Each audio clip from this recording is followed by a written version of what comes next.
This is Rudy Shankar. I'm with Lehigh University's Energy Systems Engineering Department, and welcome to the second of our talk in the spring seminar series.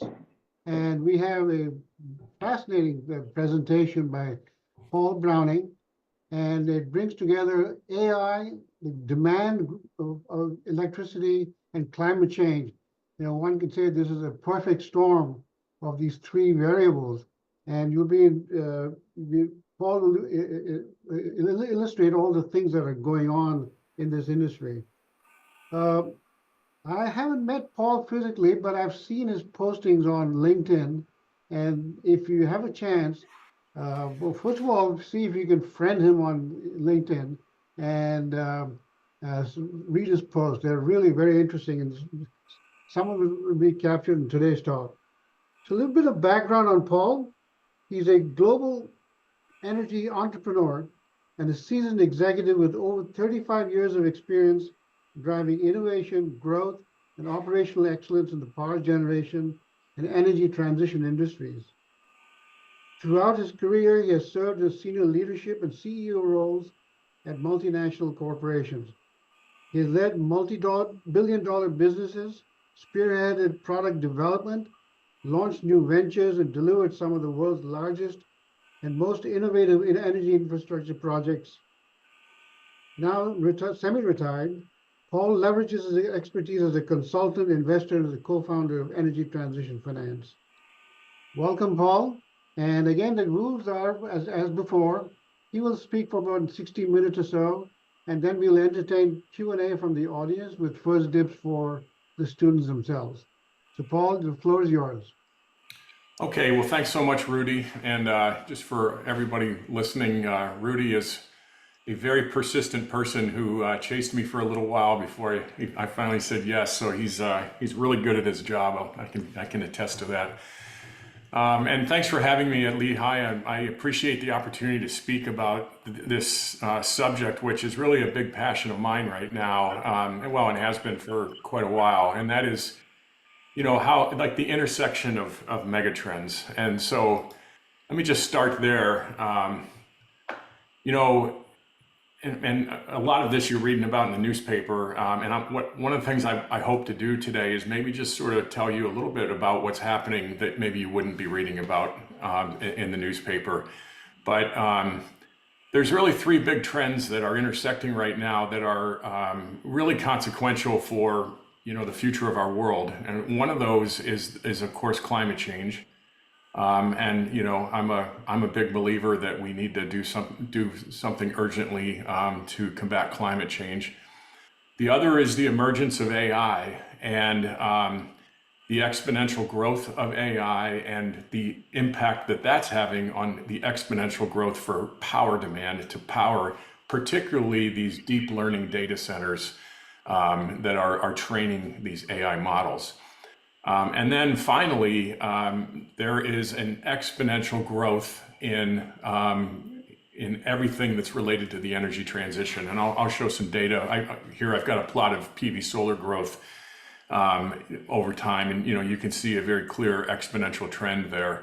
And, you know, this idea of exponential growth is going to be really important to my presentation to get today. And I hope is going to help tie together some things that will give the audience a little bit better understanding of how these three megatrends are interacting. And of course, on the left side of this chart, it's all in the news, and you know, all these things. I mean, the oldest headline here is from December 5th, but it seems like every day there's some new, very significant headline coming out about this intersection of AI, power demand, and climate change. And, you know, it's got the attention of the President of the United States, and it's got the attention of some of the world's largest and most valuable companies, and some traditional players like ExxonMobil and Chevron and General Electric. And I'll talk some more about, you know, some of these sort of long-standing energy industry companies who are now coming to the game because the numbers are getting so big that means the dollars are getting so big that these really large companies everybody's trying to get in on it. Just a little bit about me. I've been at this for about 35 years. And for the students in the group, that means I'm 57 years old and have a really hard time remembering what it was like to be in my 20s. But I've been lucky enough throughout my career to, I started out as an engineer, and like many of you are going to graduate as engineers, and never went to business school. All of my sort of financial learnings I got on the job, but I sort of went up through the ranks at General Electric and Caterpillar, and eventually I became the CEO of the largest power generation business in the world, which was GE's thermal products business. I had a global responsibility. My sales team spoke 47 languages. I was on an airplane to every corner of the world for, everywhere that people use electricity. I visited at some point during my time at that GE job. I got recruited away to go be the CEO at a Canadian oil company called Irving Oil. I didn't last too long there. I found that I had sort of lost my way. I didn't feel a sense of mission anymore like I had when I was at GE. And so I left the best paying job of my life as an oil industry CEO and went to Mitsubishi Power Americas to get back into the power industry and back into the energy transition. Really proud of what we did in the 6 years that I was at Mitsubishi, and some of what I'll be talking about today will touch on that. I got recruited away from Mitsubishi to go to be the CEO of Fortescue Future Industries North America, which was a green hydrogen business. I had sort of gotten the green hydrogen bug while I was at Mitsubishi and decided to jump in with both feet. It was another really well-paying job that didn't last very long. I'll just leave it at that. And so right now I'm sort of like semi-retired. And what does semi-retirement mean? For me, it means that I only work with people I like, doing things that I enjoy. And it also means that, I've got some of my own money now that I can use. And so I've launched a business with a partner of mine that basically is helping other energy transition businesses find funding, debt and equity, a lot of it from the US government for their energy transition projects. I'm also advising a Chinese electrolysis company called Green about entering the North American market. I just started advising a US startup called Versagen that's in anion electron membrane electrolysis. And then I'm also a venture capital investor. I'm invested in some of the big AI companies. And I'm also invested in some African energy transition projects or companies. Jazza Energy is bringing power to they're bringing renewable power to African villages that are not grid connected. And so it's sort of bringing the miracle of electricity to people who've never had it. I was the first angel investor in that company. They now have 100,000 customers in Africa, and they just sold their business, and I just exited there, and I turned that money over and just invested this morning in a company called Sahamco. I can't say too much about that. I'll just say that it's a company that owns land in the Sahara Desert that's about the size of the state of New Jersey, and they're using it to develop green ammonia projects. So just a little bit about the guy who's speaking to you today. On the left-hand side is just a bunch of examples of things I did around the world, and I won't go into too much detail, but I've done quite a bit of business in Asia, including China, in Africa, in India, in the Middle East, including Saudi Arabia, and then also, of course, in North and South America. Okay, and one thing I'm going to just plug here real quickly is I have a podcast. It's a video podcast called Power Play. It's on YouTube, and up on the top here you can see the YouTube address that you can get it. I've got almost 54,000 subscribers now. I've made 30 videos. It's all about the energy transition, and one of the episodes, this one in season 2, episode 8, is actually on the topic I'm talking about today. And so, if you want to hear a little bit more about this, it's a 15-minute podcast that you could watch and hear a little bit more. Okay, so getting into the topic, this issue of the energy transition and AI, we're talking about some of the world's most valuable companies. In fact, we're talking about all of the world's most valuable companies. With companies like NVIDIA, that's Jensen Huang on the bottom left, their CEO, the world's most valuable company right now. But Google, AI, two of the world's most valuable public companies, and then ChatGPT or OpenAI and XAI being two of the world's most valuable private companies.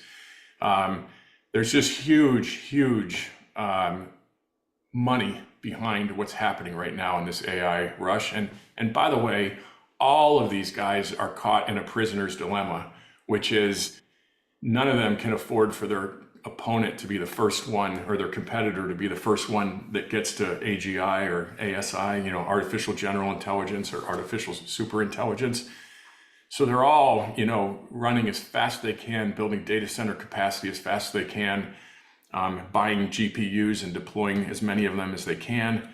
And this prisoner dilemma also extends to governments. The US doesn't want to lose this race to China and vice versa. And so it's a really interesting time where people are deploying just massive capital to win a race that nobody can afford to lose.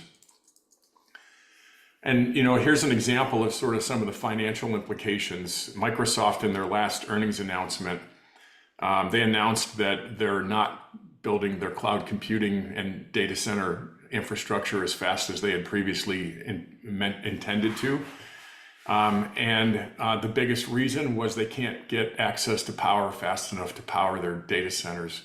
The impact was that their stock price dropped 6.2% that day. And for a company with a $3 trillion market cap, that means it was they lost $186 billion in market cap because they can't power their data centers as quickly as they'd like to. And so when you think about those kind of numbers, $186 billion. I used to work for this company, GE, the world's largest power generation business, which spun off as its own publicly traded company in April of 2024 with a market cap at the time of $38 billion. Now it's since almost tripled because of all this unforecasted power demand that has materialized in 2024. But one of the things that, just to put a little bit of thought into is, if Microsoft had sort of seen this coming just 1 year ago, less than a year ago, they could have, for $186 billion, they could have bought the entire General Electric power generation business like 5 times over. And of course they didn't. And so, what you have to surmise from that is they didn't see it coming either. This is, and I'm going to talk a little in a minute about how exponential growth tends to surprise humans over and over and over again. And even year after year after year for the same exponential growth trend. But this GE business, and I used to run a big piece of this business, they've got gas turbines, which over the last year have sold out for the next 5 years. You can't get your hands on a gas turbine right now unless you take delivery 4 or 5 years from now. The same thing is true for, PV solar inverters, transformers. Transformers right now, the industry's completely sold out of because everybody's trying to build power so fast. So, and this is what's stopping Microsoft from moving forward as fast as they want to, is they can't get their hands on this kind of hardware. And they could have bought the world's biggest company for building that if they had seen these trends coming. So let's talk a little bit about the difference between linear growth and exponential growth. And this is probably one of the most important things to take away from what we're talking about today. And I'm going to talk a lot about exponential growth. So it's important to sort of tune in right now to this if you're checking your email or something. But on the left is a good example of linear growth, and this is the growth. This is the global growth we've been seeing in the demand for oil, natural gas, and coal since 1970. Now it was exponential prior to that, but in the last 5 decades or so, it's been pretty linear, the growth of our demand for these fossil fuels.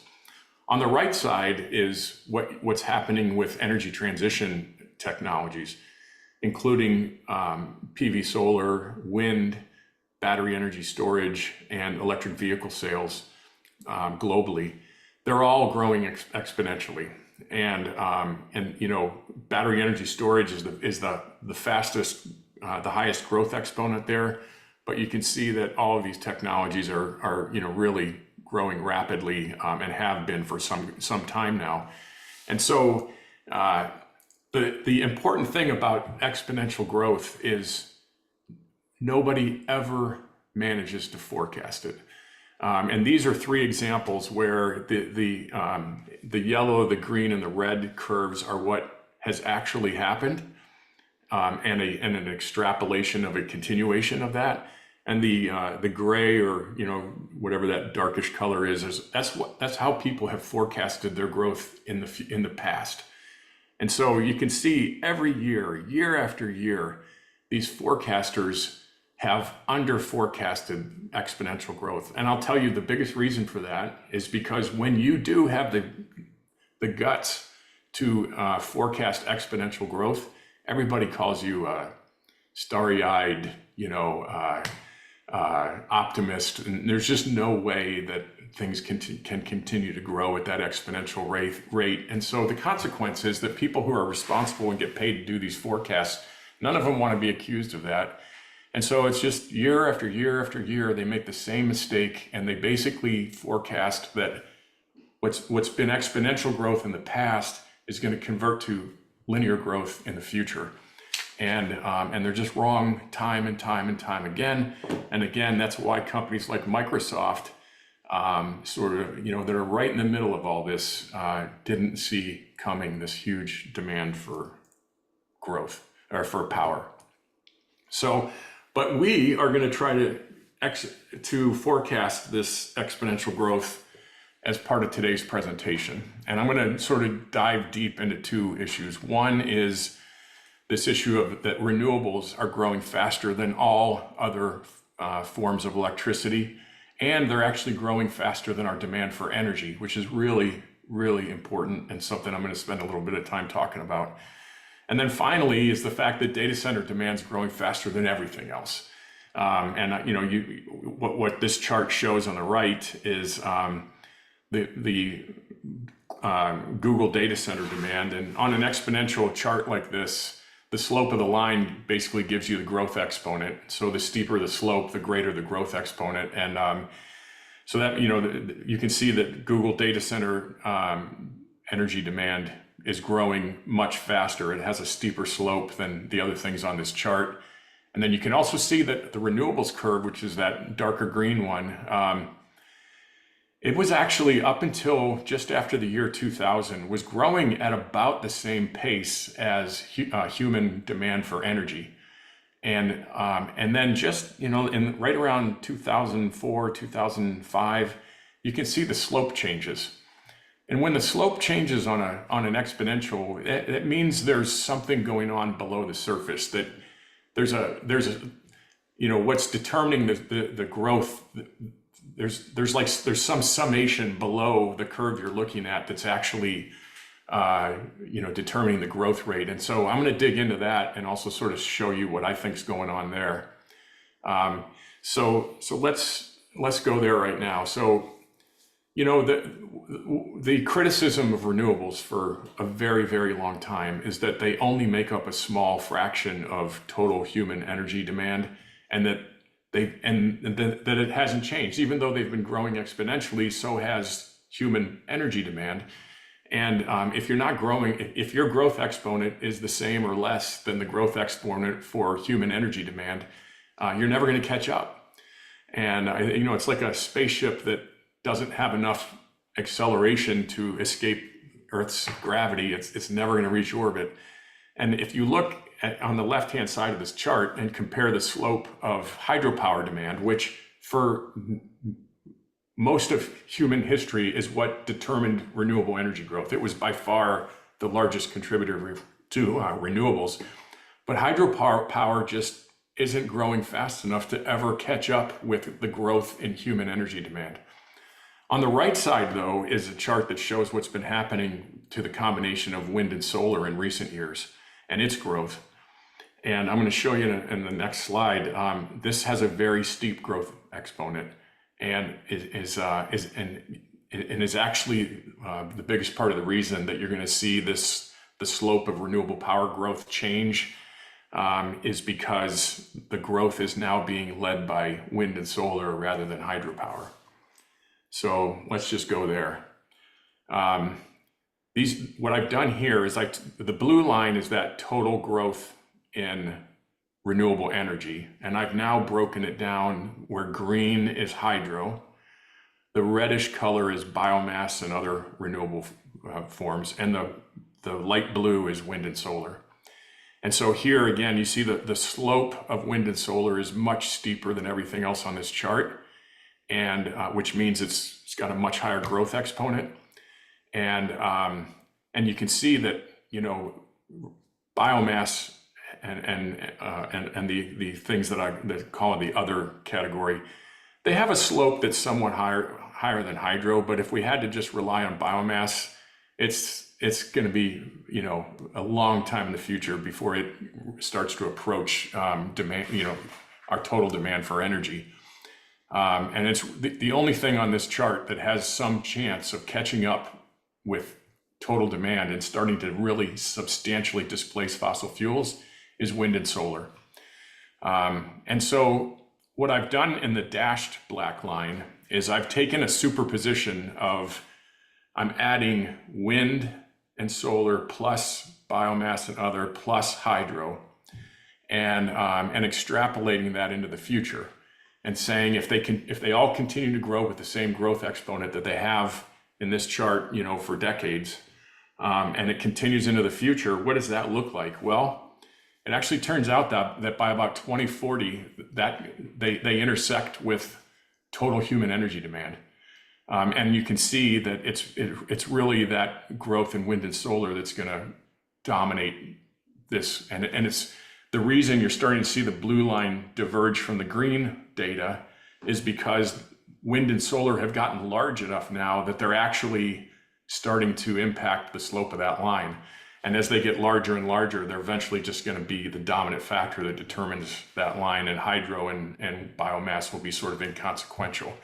One thing to keep in mind, by the way, when you're looking at a chart like this is, you know, if you move, you know, one thing from say 1,000 to 10,000, you know, that's like 10%. If you move two of these lines, you're at like 1%. And so that's why, you know, renewables historically, you know, have been at just a few percent of total demand for energy.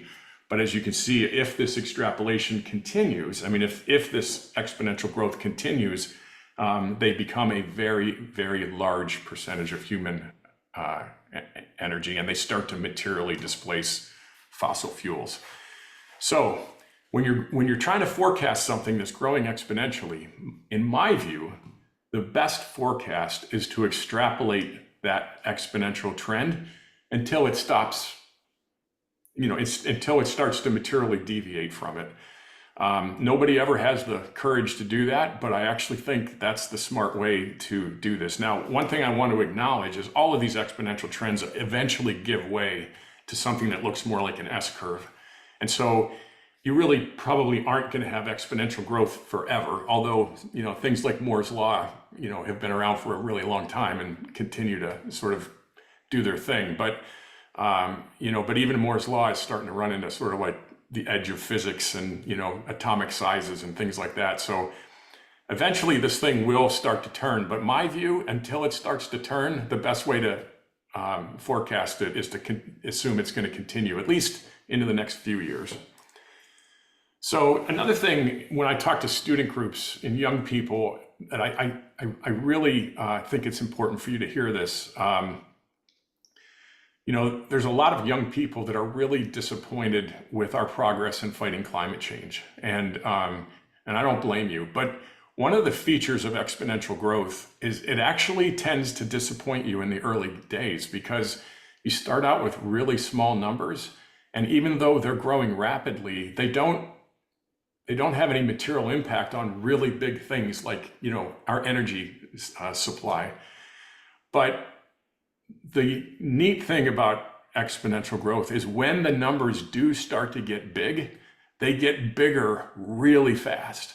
And so the way I sort of think about this is exponential growth has a disappointment phase, and then it has what I call an amazement phase, where people are truly like their breath is taken by how rapidly things change.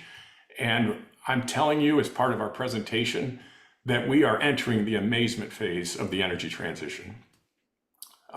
And so again, I'm going to show you some data and you can argue with me, but I really, for younger people, I want you to have a little bit more optimism than you might on the progress that we can make and how quickly we can actually make that progress. So what are some indications that we're entering the amazement phase? Well, let's talk about how people are spending their money on the left side of this chart. The annual investment in solar photovoltaic power generation is now greater than the annual investment in all other forms of power generation combined. All the fossil fuel stuff, coal, natural gas, all the nuclear stuff, even wind, people are spending more money, or companies and project developers are deploying more money on solar power than everything else combined. And that's through the power of exponential growth. And by the way, here's another just great example of people under forecasting. See that 2024 number for solar, it's an estimate. It's got an E next to the 2024. I'll bet you a lot of money that it's a very substantial underestimate of what actually happened in 2024. We sort of know that now because we know that China just absolutely, crushed every number on building PV solar last year. And I'm certain when they put an actual number instead of that estimate, it's going to continue the exponential growth. And then on the right side just shows an example of, well, what's the impact of all this growth? Well, in battery energy storage, which is the fastest growing growth exponent of anything, look what it's done to the cost of battery energy storage. And these are all lithium-ion technologies, by the way. But so just, what was that? 14 years ago in 2010, it was $2,500 a kilowatt hour to buy a battery energy storage product. And today it's like 1/10 of that. And in fact, the number in 2024 dropped substantially. It's below $200 a kilowatt hour now. So, and why is that? Well, as we massively increase the production of things, we can build bigger factories. We can use a lot more automation. Our supply chains can get a lot more automated and a lot lower cost. Logistics, we can use larger ships and larger containers, and just there's all sorts of reasons why this kind of growth causes huge reductions in the cost of a technology. And by the way, this is not happening with oil. This is not happening with natural gas. This is not happening with coal. And so, everything in the energy transition is getting a lot cheaper, and all the fossil fuels are not. So, and just to give you sort of my view of why this is all important, the left-hand side it shows you the IEA, that's the International Energy Agency, which is puts out a lot of forecasts for the future. I've shown here what's actually happened with both wind and solar exponential growth, and I've fitted a curve to it. And then I've shown here what the IEA is predicting for the future. And you can see, as they've done in every year in the past, instead of predicting exponential growth, they're predicting something quite a bit less than exponential growth. As a matter of fact, what they're predicting is linear growth. And that's why it's deviating from that exponential. And so on the top, on the right-hand side, is what the IEA is predicting for the growth of wind and solar. And you can see it looks pretty impressive, but it's exponential all the way up until like 2025 or 26, and then it just goes linear after that. And so the impact it has, it says we will consume a lot less coal in the future, and natural gas will at least start to, sort of level out. But on the bottom, what I've done is I've replaced their linear growth projection with my own exponential growth projection. What if this stuff continues to grow exponentially? And then what would be the consequence on our need for fossil fuels like coal and natural gas if that continued exponential growth occurs? And you can see that basically, by early in the next century, we have so much wind and solar power available that we start to materially displace our need for fossil fuels. There's all sorts of questions I'm sure you have in your heads about, well, wind and solar are intermittent and things like that. I'm going to get to that. But just in terms of the energy that the world needs, if you believe in exponential growth, there's good reason to believe that this energy transition is going to happen a lot faster than most people believe. So, and what are some indications of this? Well, this is data from the United States, and I'm always surprised a lot of people aren't really aware of how much progress we've made in reducing carbon emissions in the United States in the last 2 decades or so. But the left-hand side shows how we're generating power in the United States, and what you can see is there's been a dramatic reduction in the use of coal to produce power in the US. We've been retiring lots and lots of coal-fired power plants since about 2005. And what's been replacing it is a combination of fracked natural gas and wind and solar, renewables. And so the result of that is, even though natural gas is a fossil fuel, it produces a lot less carbon emissions than coal-fired power generation does. And of course, renewables are emissions-free. So that combination of renewables and natural gas is much less carbon intensive than coal. And so on the right-hand side, these are some data. I actually sponsored this group when I was at Mitsubishi. It's a group at Carnegie Mellon. Once a quarter, they just update where the US power sector is at in carbon intensity. And you can see that since 2005, it's dropped. The carbon intensity of the US power sector has dropped over 40%. And I'll show you some more data in a minute that this is happening in other places in the world as well. So we're actually making quite a bit of progress in reducing carbon emissions. And by the way, if you can see the sort of the slope of that line on the Carnegie Mellon chart, it's continuing to steepen. And the other thing I'll point out is, this happened during Republican presidential administrations, Democrat presidential administrations. It happened during Obama, during Trump, during Biden. This is bigger than who's sitting in the Oval Office in terms of the forces that are driving this. And how about in things like transportation and electric vehicles? The country of Norway is in the amazement phase. Last year or 2 years ago, they were at 82% of new vehicles sold were electric vehicles. Last year it was 88%. This chart's a year old. And I actually did one of my podcast episodes on this. I went with my wife. We did it 10 days. We drove about 2,000 kilometers all over Norway and went to a bunch of Norway's iconic hikes. But we rented an electric vehicle to do it. And I did a podcast episode on what it's like to drive an EV and recharge an EV in a country that is this far advanced and has, charging stations are just sort of everywhere and ubiquitous. And even, really remote places you can charge your car. So anyway, just another plug for my podcast.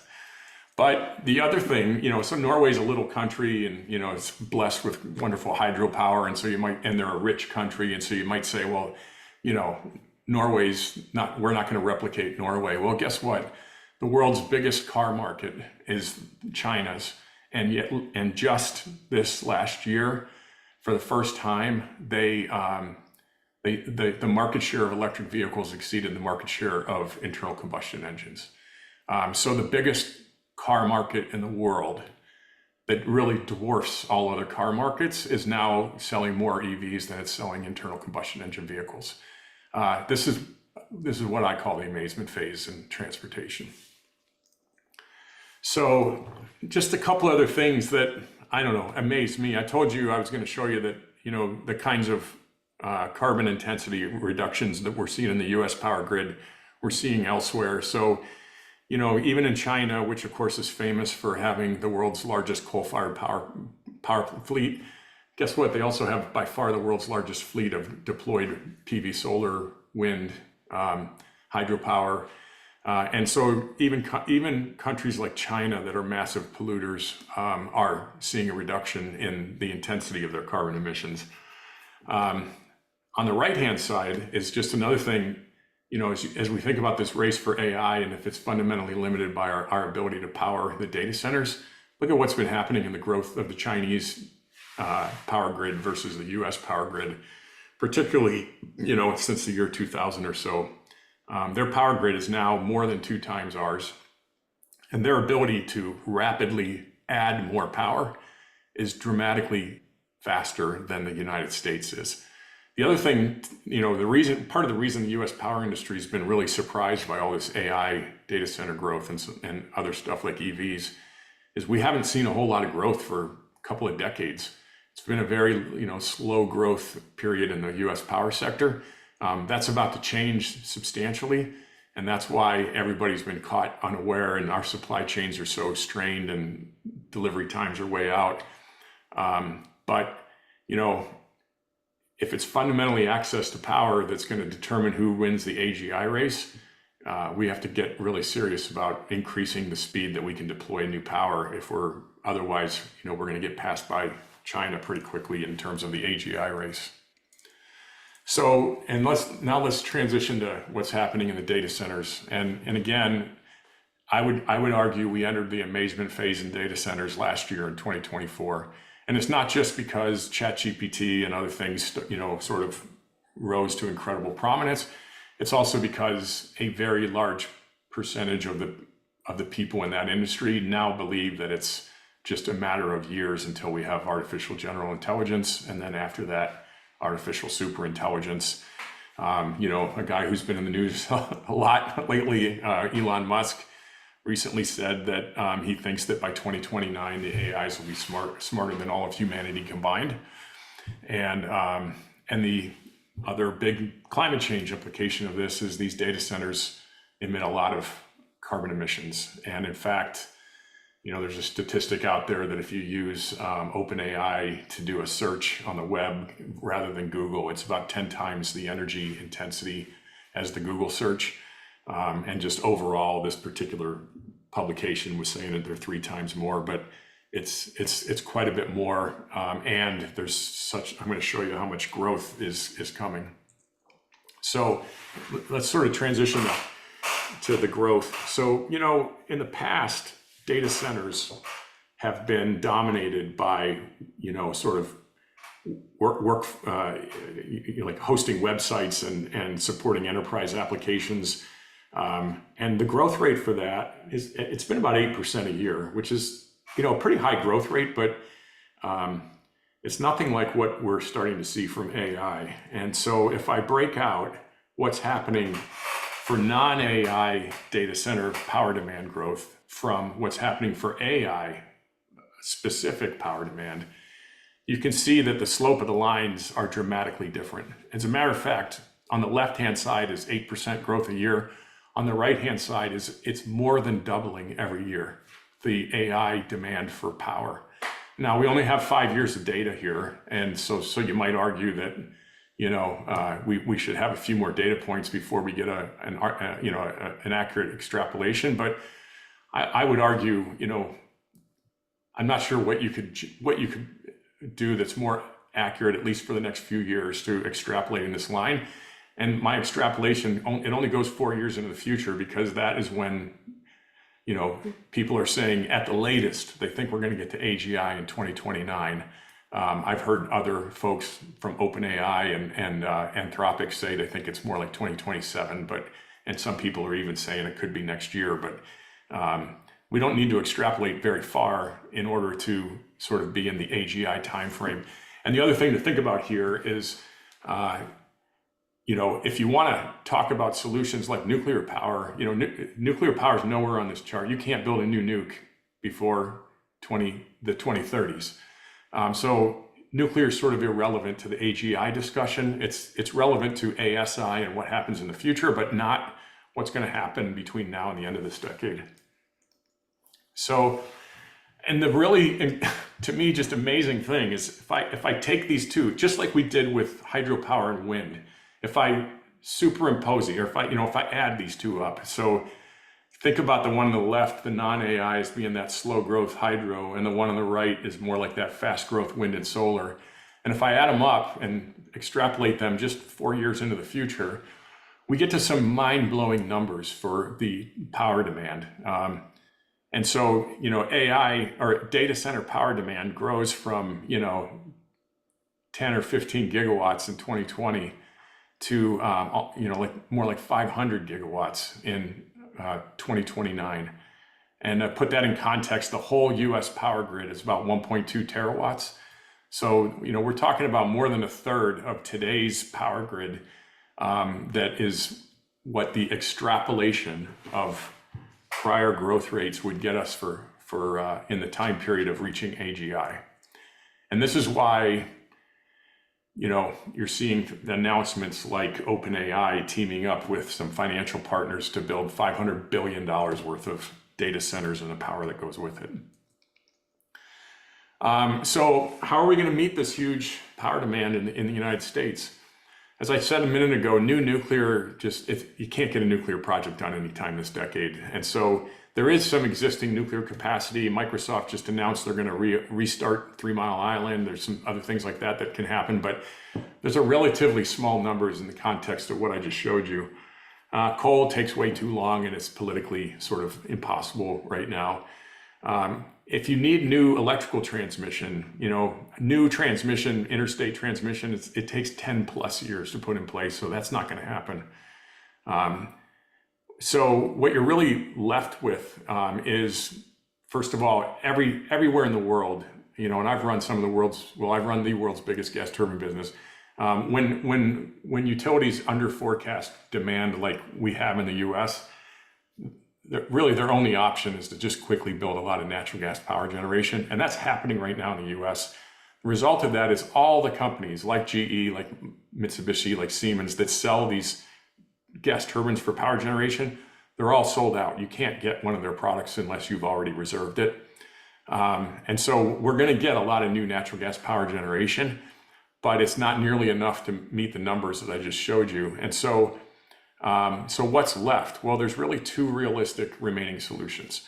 One is to use that huge growth exponent of wind and solar, along with battery storage, to power these data centers. But because you can't build new transmission, you either have to find a place that's got existing transmission capacity that'll connect your new wind or solar farm to your data center, or you've got to do what we call in the industry is build it behind the meter, which means you've got to build it basically on site so that you don't need new transmission to get your your renewable power to your data center.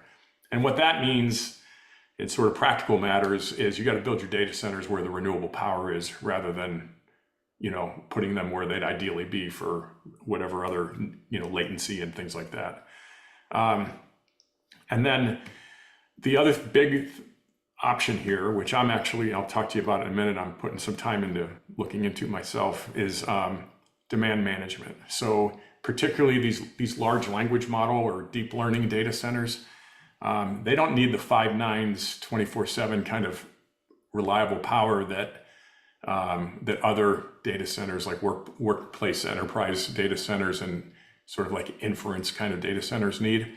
And so there's actually, I think, an opportunity to use demand response to sort of steer around sort of the times of peak power demand, and either power down or power off when the grid is really stressed, and then access reserve power in other times of the year and other times of day when there's excess power available. So I'll briefly talk about that.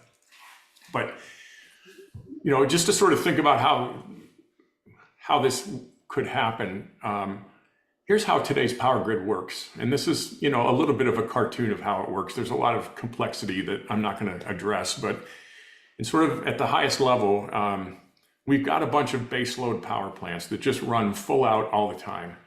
And coal, nuclear, and hydro tend to be those kind of power plants. And then we've got, in many parts of the country, we've got quite a bit of renewable power on the grid now. So places like California and Texas have quite a lot of renewables. Places like, the southeastern United States don't have very much yet. And then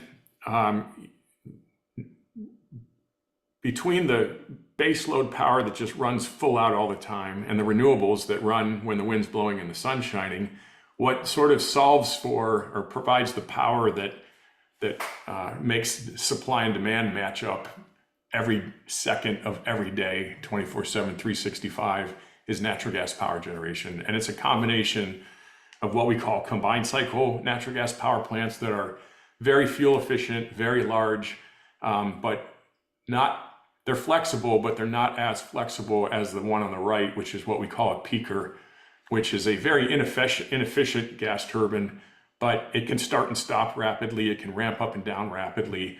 And a lot of these hardly run at all. And they just get turned on when we have really peak demand for power. So anyway, this is, like I said, this is sort of in a very high level way how today's power grid works. And, this is sort of Paul Browning's opinion of how tomorrow's power grid will work. Other people do have other opinions, but basically we're going to keep the base load power that doesn't emit carbon emissions. So the coal is going to go away, but the nukes and the hydro, we will at a minimum keep what we have. Wind and solar, we're going to continue rapidly deploying them, but without some sort of energy storage, they are really just there when the wind's blowing and the sun's shining. And so the next three are what I call energy storage of all durations. Lithium-ion batteries are wonderful, and that's why they're growing so rapidly. They're very efficient. What we call their round-trip efficiency is how much power you get back versus what you put into them. It's very high at about 91%. The problem, though, is lithium-ion batteries, they're really only good for moving power from one part of the day to another part of the day, or maybe to the next morning. They're not affordable if you want to store power for more than let's say 8 hours. And by the way, and their cost is dropping all the time, so maybe they'll start to be affordable for 10 hours, 12 hours, 14 hours. But if you want to store power, like seasonal power, for example, that lithium ions it's not going to be the right solution. So what you start looking at is then some medium duration and long duration energy storage technologies. So pumped hydro has been around forever. It actually got built along with a lot of those nukes. It got built because the nukes, are sort of anti-intermittent, right? They just run all the time. And sometimes, like at night, when they didn't have as much power demand, you used pumped hydro, which basically just pumps water up a hill into a reservoir. And then when you need the power, it releases it again and drives a turbine. And there's other energy technology or energy storage technologies that are under development right now that are, that can provide what I call this sort of intermediate term power. And they all have round trip efficiencies in the range of 60 to 80%. So you get back, let's call it 2/3 or 3/4 of what you put in.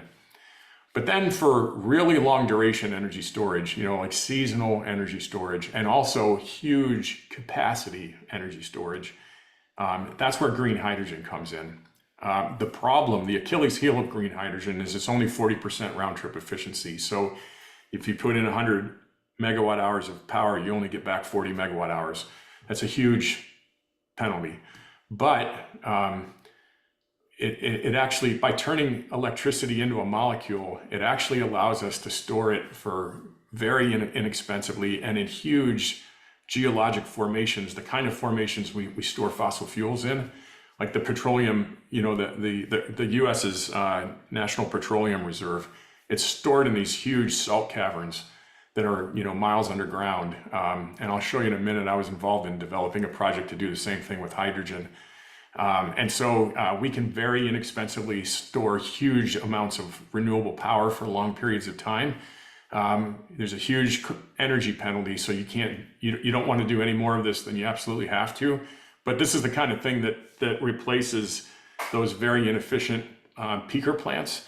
And so it's sort of okay that it's very inefficient as long as it's a relatively small part of the overall power grid of the future that's got much more efficient storage technologies and very, very low cost wind and solar. Okay, so I'm actually traveling tomorrow to the University of Delaware. I've been asked to become an adjunct professor there.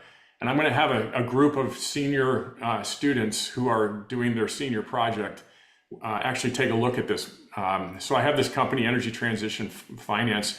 We're advising one of these, very, very large hyperscalers on their ambition to use nuclear small modular reactors to power data centers in the 2030s timeframe. And I want to go pitch them on putting something more near term in place that uses a combination of renewables, lithium-ion battery storage, and green hydrogen, combined with potentially a little bit of natural gas. And I want to do it at this site that I was involved in developing the hydrogen project. I'll tell you a little bit more about in a minute. And so we're going to ask this team of senior engineers to look into this for us and basically do a pre-feasibility assessment and prepare our presentation to the client. So this project I'm talking about, it's in Delta, Utah. It's called the Advanced Clean Energy Storage Project. It has 220 megawatts of electrolysis, and and we got it to financial close in 2022. So it's the only large-scale project like this outside of China that's in the world that's made it to financial close, or at least as of 2022 had made it to financial close. It's about $1 billion that we spent on it. About 500 million of that came from the U.S. Department of Energy in a loan, and then we got about $400 million in an equity syndicate. And what this project is doing is it's taking renewable power and using it to crack crack water into hydrogen and oxygen. It's at the site of a retiring coal-fired power plant. And so we're using the water rights that the coal-fired power plant was using to for cooling purposes. We're using a small fraction of that water to make hydrogen. And then we're storing that hydrogen underground in these massive salt caverns. There's 2 of them, and each one is the size of the Empire State Building. And together they can store 300 gigawatt hours of electricity. And to put that in context, every lithium-ion battery ever installed in the world is about 300 gigawatt hours of energy storage. So this one project is going to double the world's energy storage capacity that we have today in batteries. It's the other neat thing about it is because it's at the site of a retiring coal-fired power plant, it's got existing HVDC transmission into Los Angeles, and also some new transmission that's recently built and some that's under construction that's going to connect it into some really good wind resources in Wyoming.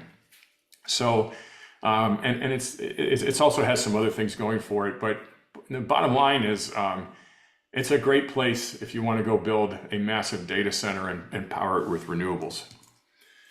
And so and these are sort of the elements of this project. So first of all, we're going to have to really understand how these large language models work and how these data centers train and what their power needs are. And it turns out they have very spiky demand, and also it is possible to turn them on and off.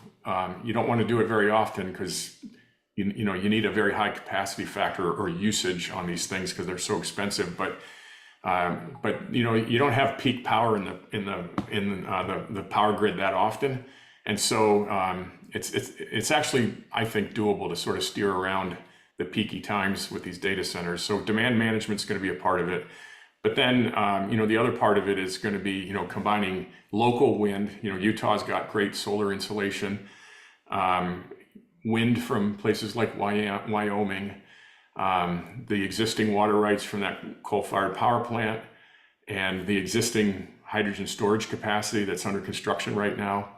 It's also got good fiber conductivity and some other things. And so it's a really good site if you want to try to go build a sort of multi-gigawatt scale data center. And then, I think it might be my second to last slide, but the other thing is me as a venture capital and entrepreneur, I actually just launched my own company called Generative Reason that is going to be chasing this demand management idea and working with data centers and large language modelers and power suppliers to try to use this demand management by turning data centers on and off while they're deep learning, or at least up and down, so that we can steer around the peaky times of power grid demand. And then just my last slide, I talked a lot about power demand from data centers today. There's actually a lot more coming. As electric vehicle use grows, that's a huge new demand for electricity. And then just in the rest of our economy, in many things that we do with fossil fuels today, we're going to do them with electricity in the future. And this is another power play episode I did, but I went and followed around a lawn company that has converted over to electric lawn tools from gas-powered lawn tools, and that's just one example of how we're going to be electrifying a lot of our lives that are currently powered with fossil fuels. So yeah, that's it. And looks like I ended with about 34 minutes left for questions and discussion. Well, terrific, Paul. I mean, this depth of topics you brought up. So I would like to have the first few questions come from students. So students, please introduce yourself, unmute yourself, of course, and ask your question. And then we will then go on to the general audience. And then also we'll look at, there've been a lot of questions coming into the chat box. So questions from students, audio questions, something that's really caught your imagination. Hi, how are you? My name is Sajjad Al-Shimari. I'm a student in ESE. Thanks for your presentation. It's very nice. I have a question. I see it in the news about the micro reactor. Will be used on Amazon and for AI. This will be good or the new opportunity for the nuclear. And the second question about the DC equipment.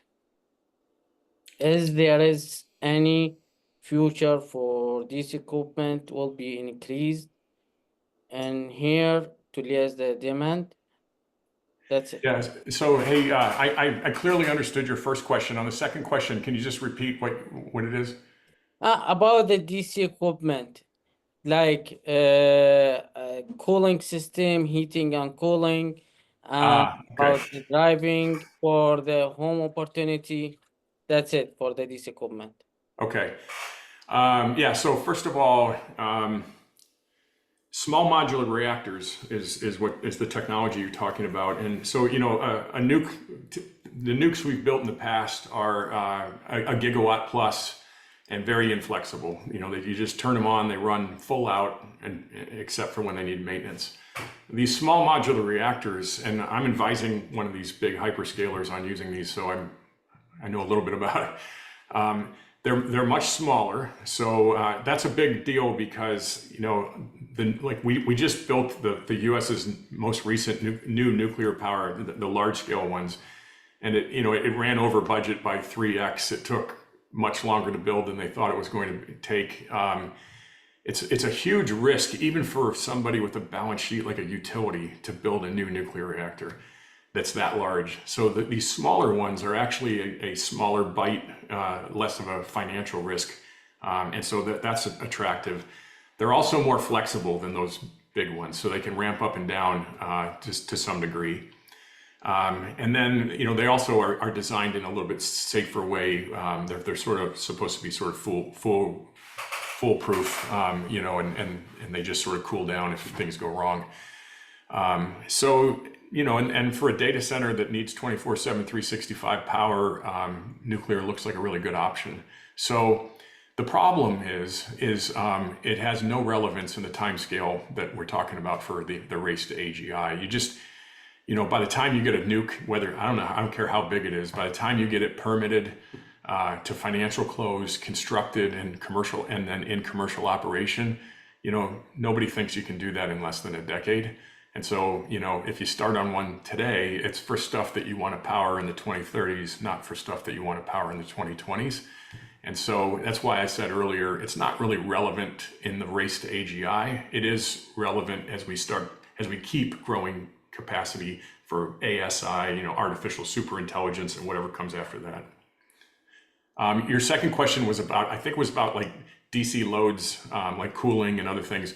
So first of all, in the context of a data center, cooling is, depending on sort of what technology you're using, it's about 30% of the total power demand in one of these data centers. So it's very important.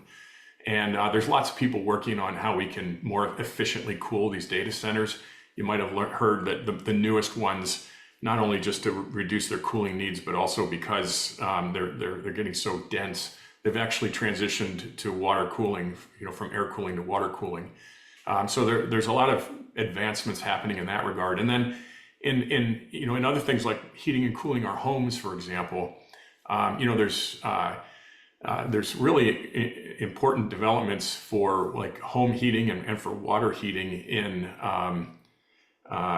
developing fuel pumps or heat pumps, which believe it or not, are like 400% efficient in heating your home. And the reason that something can be more than 100% efficient is they're actually moving heat from the outdoors into your home. And even though it's cooler in the indoors, there's still some heat content, or cooler in the outdoors, there's still some heat content there that they can move into your home. And so have these sort of incredible efficiencies, and so potentially offer a cost reduction when you're replacing. The next time it's time to replace your home heating or your water heater, you can look at using a heat pump that basically electrifies that instead of using natural gas. So those are just some examples. I hope that answered both your questions. Yeah, thank you very much. Thank you. Question from students. Please unmute yourself, introduce yourself, and ask the question, please. Students. So let me just pick a question from a former student. Let's see, Jade. Jade from National Grid. What do you think electric and gas utilities should be doing more of in the hydrogen space? Well, that project I described in Utah, the Los Angeles Department of Water and Power is the biggest off-taker from that existing coal-fired power plant, and will also be the biggest off-taker from the project that we built. And just if I explain it a little bit more, not only did we build the project to produce and store hydrogen, we also built a new gas turbine power plant right next door that's able to use hydrogen as a fuel. And so it's going to start out using a combination of 70% natural gas, 30% hydrogen. But over time, the turbine supplier, Mitsubishi, has committed that the turbine will be capable of using 100% hydrogen. So when and this whole thing is connected by a very large high voltage DC transmission line into the city of Los Angeles. So the way it's going to work is that when LADWP, the Los Angeles Department of Water and Power, when they have too much renewable power and they're curtailing, instead they're going to send it down that HVDC line, and this project's going to turn it into hydrogen and store it. And then when LA is short on power, maybe it's a cloudy day, or maybe it's not a very windy day, the power plant is going to be able to turn that hydrogen back into electricity and send it back down that same transmission line into Los Angeles. So this is just a massive battery for the Los Angeles power grid. And so that whole project was made possible because LADWP gave us an offtake agreement for the hydrogen, and that's what we needed to get the thing financed. So that's an example of a very progressive utility. LADWP is our country's largest municipal utility. It's owned by the city of Los Angeles. And as you guys are probably aware, Los Angeles and the state of California are very progressive on climate change and reducing carbon emissions. And so that's one example of a utility that's really forward thinking. Now, after we sold that project, I started talking to a bunch more utility executives. So we sold a project to a utility called Entergy, which is in basically like the U.S. Gulf Coast. And we sold them a power plant that's basically a duplicate of the one in Utah that's using the same gas turbines, that's got the same hydrogen capability. And they're sort of evaluating whether they're going to use blue hydrogen or green hydrogen, and whether they're going to start out with hydrogen or maybe get to it later. But that's another utility that's sort of looking into this. And then, I was talking to a number of others, some of them are public, like Pacific Gas, or excuse me, PSEG in Oregon, and some others. So, and then every utility around the country has a very aggressive plan to deploy renewable power. And as when their renewables get to 15-20% penetration in their grid, then they have to start buying battery energy storage. So most of them have a very aggressive battery energy storage plan as well. So, there's actually quite a lot going on in the utilities, more than you might realize. And just keep in mind, all these projects take a long time to get done. And so there's oftentimes a lot more in plan than you might realize. The final thing I'll say is we have a big problem in our country that to get a new power project connected to the grid, we call it the interconnect queue. It's taking 5 or 6 years now. It used to take less than 2 years. It's now taking 5 or 6 years. Like, we need to fix that too. And it's not just the utilities. We need like some federal and state agencies to also come to the table and, and fix that problem. So those are just some examples of, I hope I addressed your question. Questions from students? Unmute yourself and ask the question, please.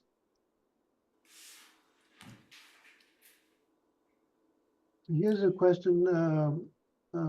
If energy demands from data centers keep increasing, will it counteract the U.S. pathways decarbonization during this clean energy transition? So Yeah. the question is, we have to use fossil fuels to keep those data centers going. So aren't we kind of ramping up more carbon dioxide in the atmosphere? Yeah, it's a great question. So companies like Google, Microsoft, Amazon, these big data center hyperscalers, they all came out a few years ago with really aggressive decarbonization plans, and they're all backing away from them. Because of the simple fact that there's a lot of natural gas power generation getting built right now in the near term to power these data centers.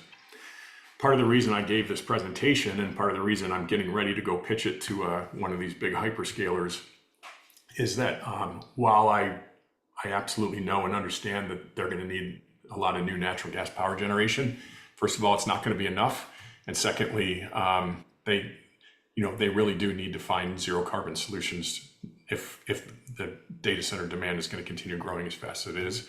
So we have to. If we're going to add power generation at the rate that this exponential growth indicates that we're going to need to, we have to find some zero or at least very low carbon solutions, or we're going to start to see power sector emissions increasing again. And keep in mind, the chart I showed is we're reducing the carbon emissions intensity, which means carbon emissions per kilowatt hour of electricity produced. And because the U.S. demand has been pretty flat for a couple decades, if you're improving your carbon intensity, you're reducing your overall carbon emissions. But if your intensity's improving, but your demand all of a sudden goes way up, like China's has been, then that new demand will sort of overwhelm the reduction in carbon intensity, and you'll start to see emissions increasing. So yeah, that's one of the reasons I'm sort of interested in this topic, is that the world has to find zero or very low carbon solutions to power these new data centers. Okay, questions from the general audience now. Please unmute yourself, introduce yourself, and ask the question, please.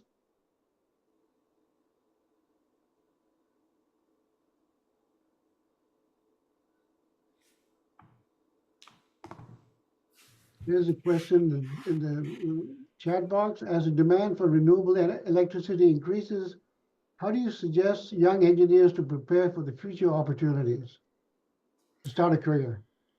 Yeah.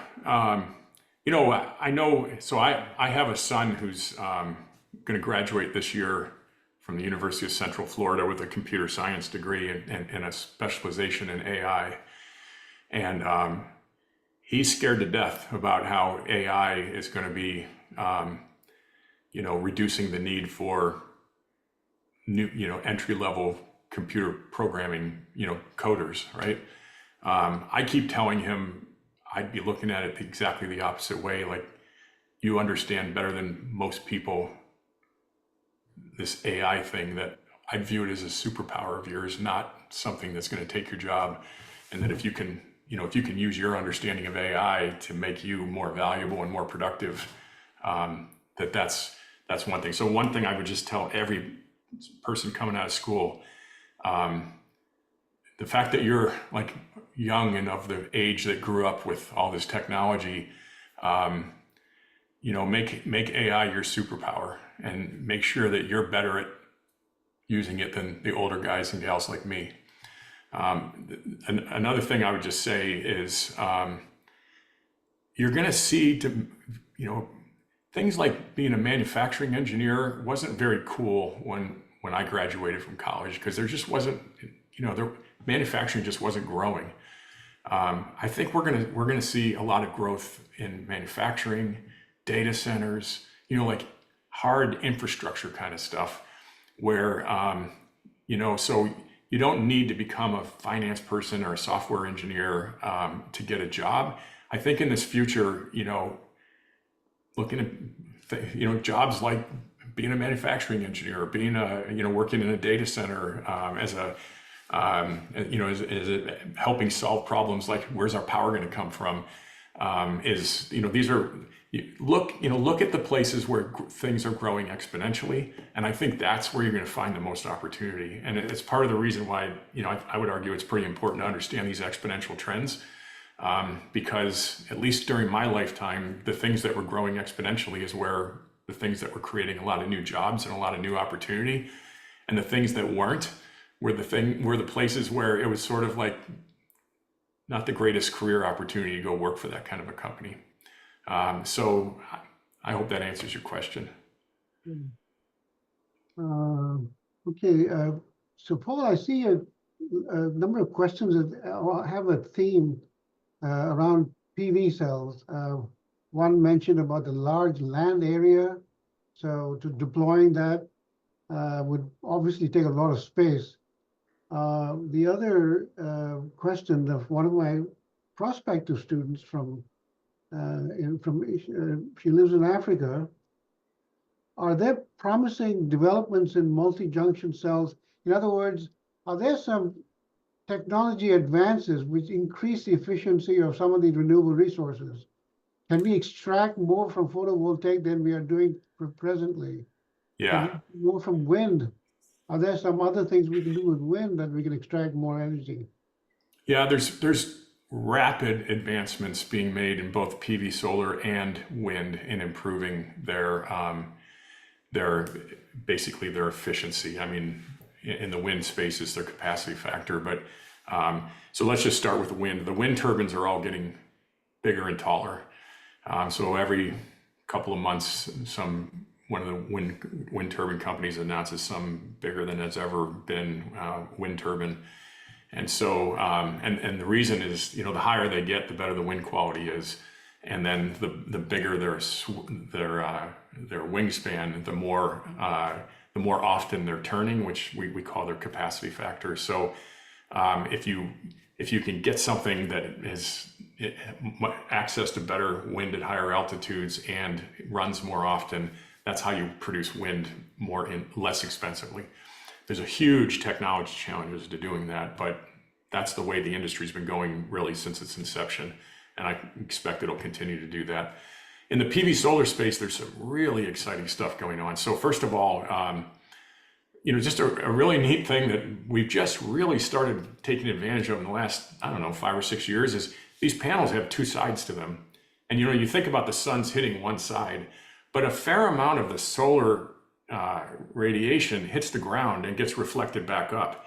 And so people are starting to access the backside of these. Now you can't do it on a rooftop, right? But on a ground-mounted utility scale power project, they're putting them a little bit higher off the ground and then using the backside of that panel to also produce power. You don't get nearly as much off the backside as you do on the front side, but it's a material increase in the output from your solar panel. And then there's a really new exciting technology called perovskites, which it's basically, there's something called the Shockley limit. There's a limit to how efficient a PV solar panel can be, and it's like limited by physics. And it's like in the low 30s. And our sort of state of the art right now is maybe like 26%. So we're getting close to that Shockley limit where we can't really go any further. Perovskites are just a completely new chemistry that actually would be a thin coating on the surface of the fuel cell, or excuse me, the solar panel, and that produces its own electricity and takes you above the Shockley limit into things that are into the mid and high 30s in terms of efficiency. The challenge with the perovskites right now is they're not very durable, and so the technical challenge that people are trying to overcome is to make these perovskites last for a decade or more on the solar panels, and that's sort of in the works. But I think a lot of people are pretty optimistic that we're going to start to figure that out here in the coming next couple of years. And sorry, on the land use issue, coal mines use a lot of land. If you fly over Texas and look at all the wells that have been drilled in Texas, there's over 500,000 wells have been drilled in Texas, and you drive through, you fly over the Permian Basin, they're just sort of everywhere. So land use is a challenge, and the problem with wind and solar is they're not very energy dense. In fact, their energy density is very low. But the flip side of that is, first of all, we've got a lot of unused spaces like rooftops and parking lots and other things where we can put a cover over the parking lot. But for the truly utility scale stuff, you can draw a square in the Sahara Desert that's not that big, that would power the whole world. So it is an issue, but it's not as big of an issue as some people fear. We have Hamza, a student who's raised his hand. Hamza, please introduce yourself. Yes. Hi, Mr. Paul. It's an absolute pleasure to be a part of the seminar. I've been so eager to talk to you and listen to you talk. I do have two questions. My first question is, based on your decades of experiences, working in different energy companies, do you think that the extensive set of federal rules and regulations and policies and politics and permitting process affects the rate, potentially even slowing down the rate at which renewables are developed and deployed? For example, China and Russia are, are the only nations that have actually fully developed SMRs. However, despite us being much ahead of them in technology development, we still, I feel like, limited due to the extensive politics that goes on in the energy market. Based on your experience, what do you think? What do you think about it? It's that is a really great question. It's a big problem, and I'll tell you the thing that really frustrates me a little bit as someone who's trying to get a lot of these infrastructure projects done is a lot of the methods that people developed over the years to stop or delay fossil fuel infrastructure projects are now being used to stop or delay renewable power projects and other clean energy projects. So, I'll just give you one example. There's something called the NEPA. It's the National Environmental Protection. I don't know. I don't remember what the A stands for, but it's basically a federal requirement that particularly if you're doing something on federal lands or if you're getting federal funding, you have to go through this, what's called a NEPA study. And, when NEPA was passed, it was a 2-page bill. Today's average NEPA study is 3,000 pages and takes 2 or 3 years to complete. And that's just one example. You know, if you want to permit new transmission, new electrical transmission, it takes over a decade. Especially if you're crossing state lines. I mean, everything we do, there's a mass of regulations and permitting that slow us down, and then court challenges, all of that stuff for a developer. First of all, it's expensive to do it and defend yourself and all that kind of stuff. And then anything that adds time, it makes the IRR in your project worse, right? Because, you know, your rate of return is based on how long the time is between when you deploy your money and when you start getting revenues off of your investment. It's all a huge problem. And I actually did a power play episode on this, on comparing what's happening in China to what's happening in the United States, and how much faster and cheaper it is to get these infrastructure projects done in China than it is in the US, and it also applies to Europe. So it's a huge problem. And especially, you know, we could sort of get away with it in the power sector when we had like a slow growth power sector. But in this one, I mean, it's actually regulation that might stop us from winning the race to AGI rather than anything else. It's a really great question. Thank you, Mr. Paul. Yep, absolutely. Yeah, I do agree with that. And my second question actually is, so as engineering students at Lehigh University, we often talk to people from all over the world, and people who are in the energy industry and are in different backgrounds. And we often hear that climate change is a global phenomena, and everyone together all over the world is coming together to make progress. But how do you think the world can actually come together and actually understand that climate change is a global phenomena, and that carbon emissions have a global effect? And I'm talking, like, for example, LA and California are far ahead than most US states in renewables. However, LA just suffered one of the most horrifying like forest fires of all time. And countries like Japan that are also much ahead in renewables, but yet they're always under the risk of getting their land submerged due to rising sea levels.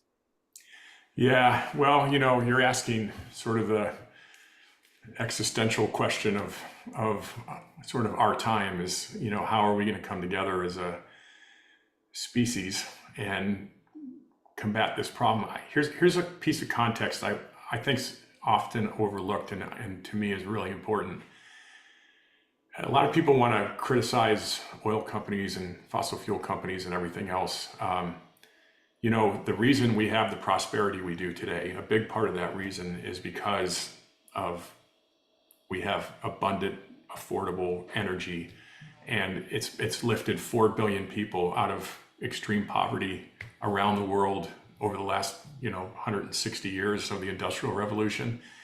Energy is productivity, and productivity is prosperity. So you have to start with just an understanding of how important energy is, and the reason a lot of people are reluctant to change what we have is it really does underpin the affluence that we have. And not only that, I mean, it's not just like it's not just making people rich; it's making really poor people less poor, and so everybody should be very reluctant to go backward on that. Now, the flip side of that is if we keep pumping more and more carbon dioxide into the atmosphere, science is very clear that it's going to be causing us problems. Now, there is some uncertainty in climate science, and that's another thing that I think often gets sort of misreported, that it's not like a deterministic calculation that, you know, if we add this much carbon, here's what's going to happen to, you know, hurricane intensity and frequency. There's a lot of uncertainty, and a lot of people have a hard time, especially people who, you know, never studied physics, which includes a lot of people who graduate from college, let alone, you know, everyone else.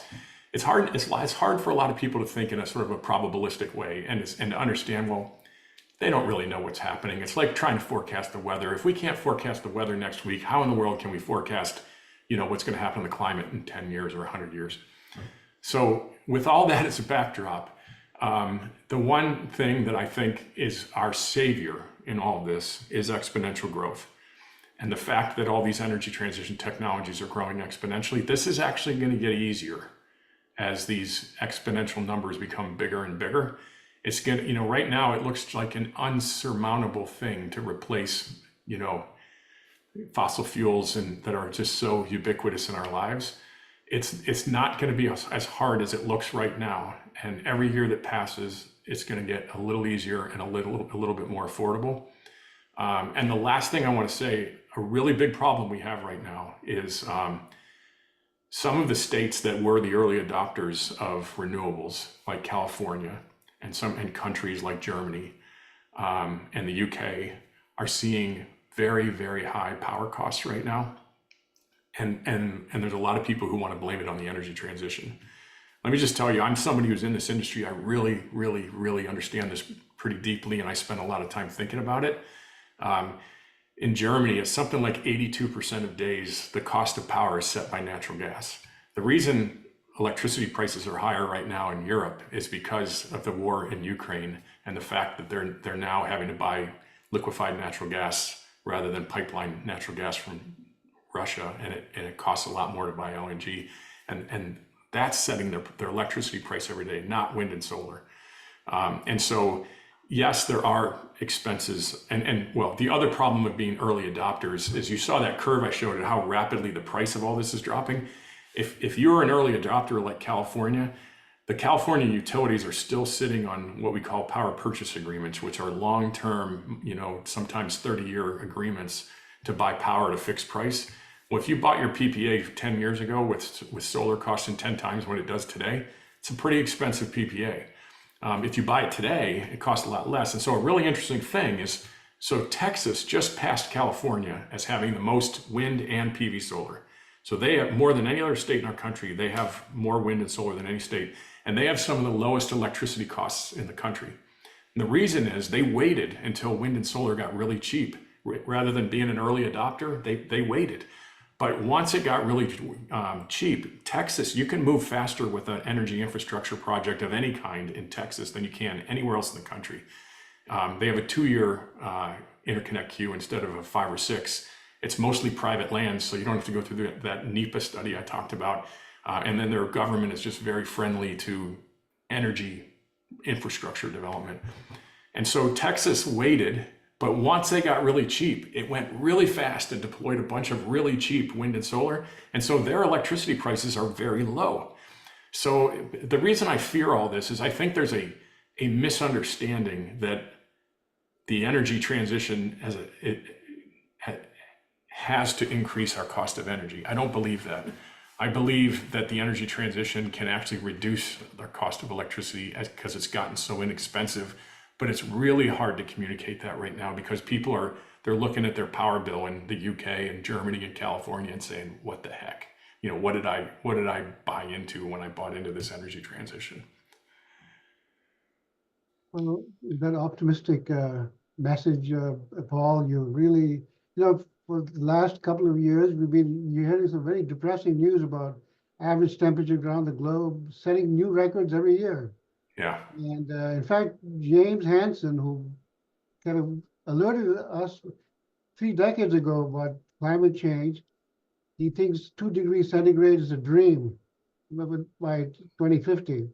But it's really nice to hear, and at least back it up too with what you presented today. From disappointment to amazement. I think that message is very clear. Yeah, it's really important to me for especially younger people to hear that, because I know there's so much disillusionment and younger people who are sort of really fearful for the future. And I want to just give you a strong message. You should be fearful for the future, but I think there's more reason to be optimistic than you might understand without sort of getting into this exponential thinking. And so, you know, as long as that exponential growth continues into the future, I think we've got a pathway to solve this problem. And, you know, that's the strongest message I have for you today. Thank you. And we'll have you back soon here. Okay. Thanks a lot. And just to remind you, 2 weeks from now, we'll have a third in the seminar series. It'll be job pathways for clean energy. So here we go. what's the best way of matching skills, with the needs for the industry. Thank you all, and we look forward to seeing you in a couple of weeks. And thank you again, Paul, for Okay. an excellent presentation. Thank you.